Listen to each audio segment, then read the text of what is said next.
So I wanted to mention these things that I've heard.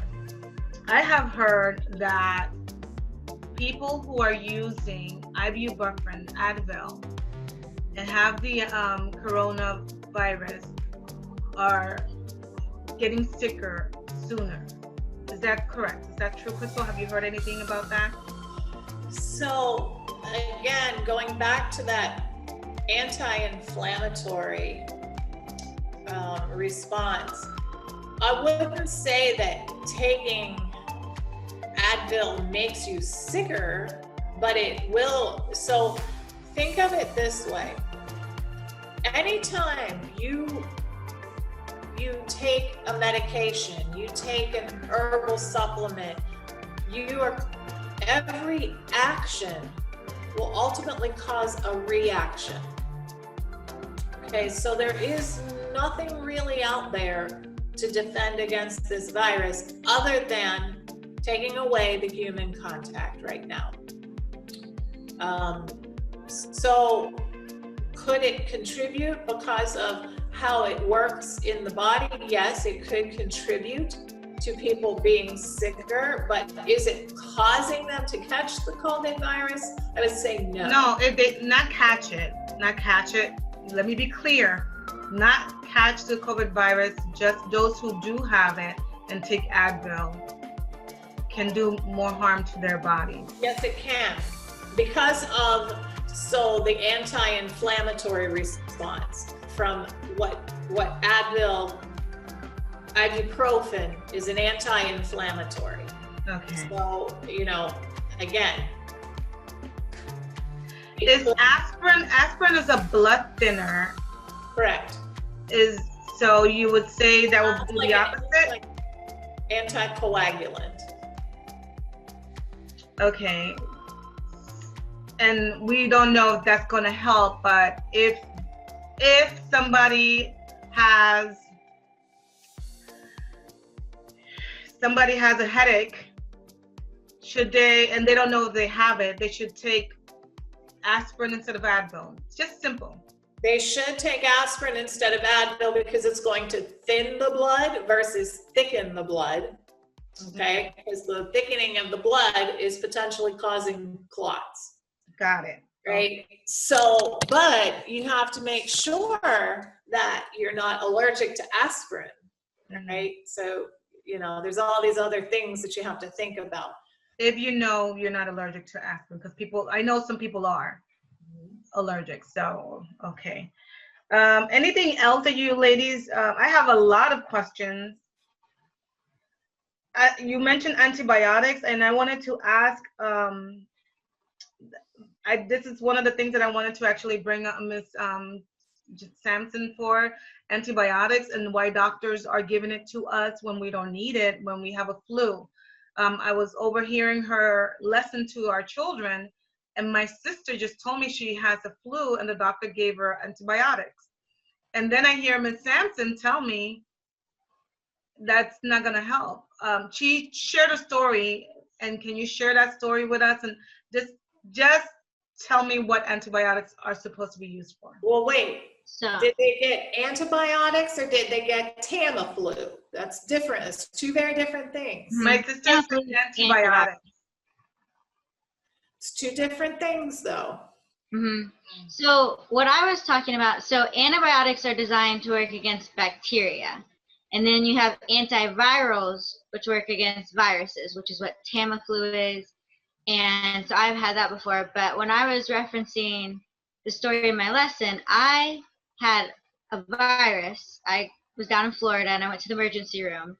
And then the doctor prescribed me antibiotics, and I asked him why, because I know that antibiotics don't do anything to the virus.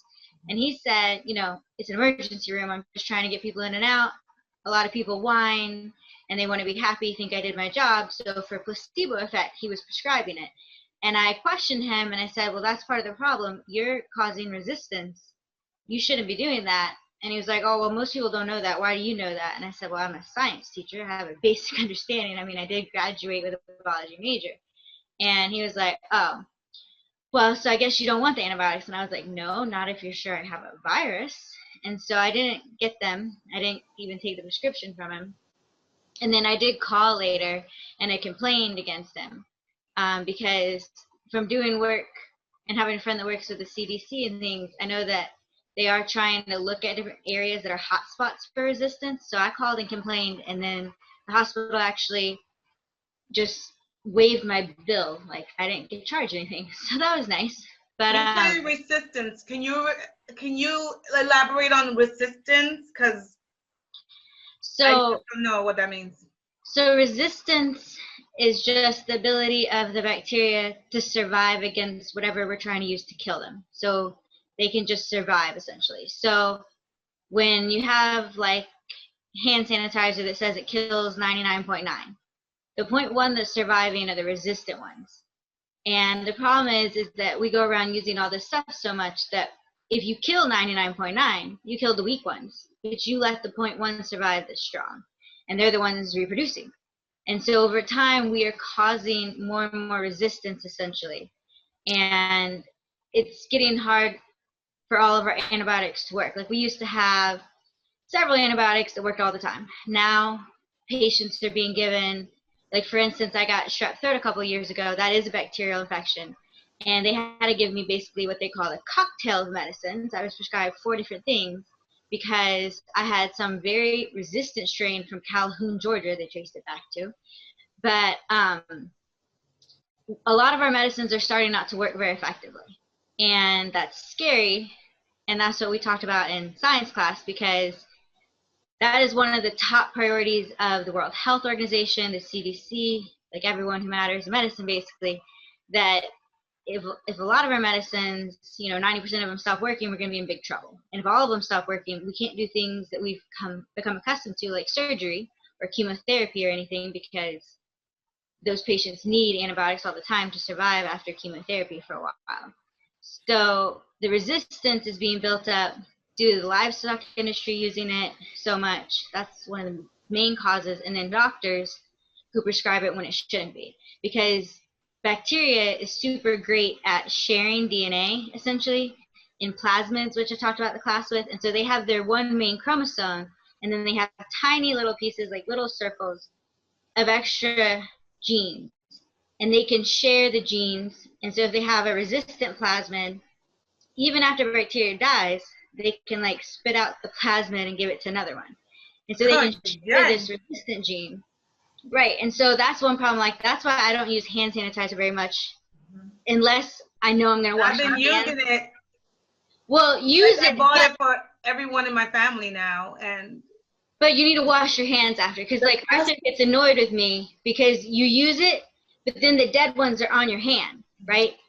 So and then the live ones, the 0.1s, are on your hand, and so the dead ones can share their DNA with the 0.1 that survived, that were already stronger in general. Now you've created strong bacteria. So I only use I use it if I have to, if it's my only option, but then as soon as I get a sink. But also I use it and then I immediately wipe my hands with a napkin in my car or a paper towel to, I don't know, trying to get the dead one off. But I wash my hands. Like, the best thing you can do is wash your hands, like all the commercials and everything are saying, and count and make sure you're washing really thoroughly and between your fingers, because the hand sanitizer is one of the problems that's causing resistance out there. Okay. So I don't use it. The biggest thing is, so washing the hands, it's the friction. Mm-hmm. When you're always wanting to wash down, not up. You're washing down, and after you're done washing your hands, you don't want to touch the faucets. You want to get a paper towel, dry your hands, use a paper towel to turn the water off so that you're not retouching. I know that bacteria. Yeah, I think about that. I hate that. Mm-hmm. I do think about, I will like use my elbow if there's, such a way to do that. Yes. And just to kind of add on to what Jessica was talking about, because of the overuse, and it's a very prevalent problem, overuse of antibiotics, we now have what we call superbugs So like you've heard maybe of MRSA, MRSA, which is methicillin resistant Staph aureus. We have C. diff, that's C. difficile. We've got VRE, vancomycin resistant, enterococcus. So we have now, because of the overuse of antibacterial hand sanitizers, soaps, overuse of antibiotics, we have now created these superbugs that are immune to antibiotics. There are different tiers of antibiotics. You've got your first tier drugs, your second tier, and your third tier drugs. With these superbugs that I'm talking about, we don't have drugs to get rid of them. We have things that will help the immune system fight them off, but we actually don't have antibiotics to get rid of them. Right. So and when I was talking to the students, I had explained with what she was just saying, like if you think about it, and I think they do call them like class A drugs, B, C, D. A lot of our class A, which is like first line of defense, most of those aren't even working very much anymore. Like no one uses the big pink pill, erythromycin anymore. Like it's not very effective now. It's a derivative of penicillin. Right, and so that one's useless now basically to us. So we eliminated a medicine. And when I talk to the students, medicines are very hard to design. And it takes years to get a medicine approved. Like you got to do all these studies. And so when people are like, oh, we're going to have a cure in a year, that's ridiculous to me. But it took us years to make all these medicines. And now like when one stops working and we go down, and now I think the most recent stats I looked at, Kristal, correct me if I'm wrong, we only have about 65 that are currently working. And if we eliminate, we're not going to have that many left. And then when we get a lot of our medicine by studying plants in the rainforest and fungi in the rainforest, but we destroy the rainforest, I don't know what we're going to study to make new medicine. So that's another worry, where nature, I feel like by destroying nature, we're destroying our chances of new cures. Well, we are, because every drug that's manufactured is made from a plant derivative.